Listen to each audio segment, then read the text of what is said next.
వాది విలక్షణమైన పాత్రలను పోషించి మెప్పించి ప్రజల యొక్క అభిమానాన్ని పొందిన మహానటుడు. వందలాది సినిమాలో నటించి అటు విలన్ పాత్రలో ఇటు విలక్షణమైన యాక్టర్ పాత్రలో ఆఖరి వరకు కూడా ఆయన సినిమాలో కనపడితే కాస్త హాస్యం పడుతుంది అనే విధంగా వారి సినిమాలు ఉండేవి. దాంతోపాటు వారు మా హయాంలో భారతీయ జనతా పార్టీలో చేరి విజయవాడ నగరం నుంచి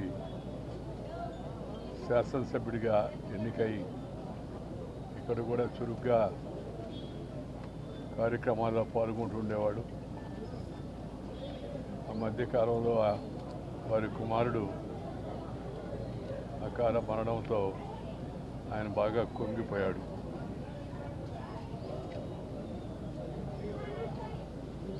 కోలుకోలేని విచారంలో మునిగిపోయి ఉన్నాడు ఆయన. అలాంటి తరుణంలో మరి ఇలాంటి విషాదకర వార్త వారి గురించే రావడం చాలా విచారకరం.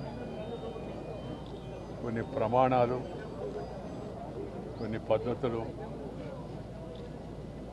మంచి సంస్కారం కలిగిన ఒక మంచి నటుడిని తెలుగు చలనచిత్ర పరిశ్రమ కోల్పోవడం చాలా విచారకరం.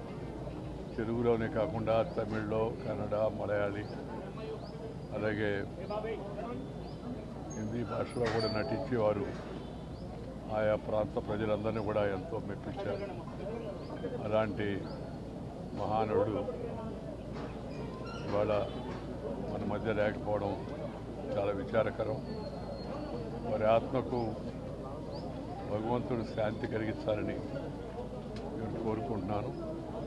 వారి కుటుంబ సభ్యులందరికీ నా హృదయపూర్వకమైన సానుభూతిని తెలియజేస్తున్నాను.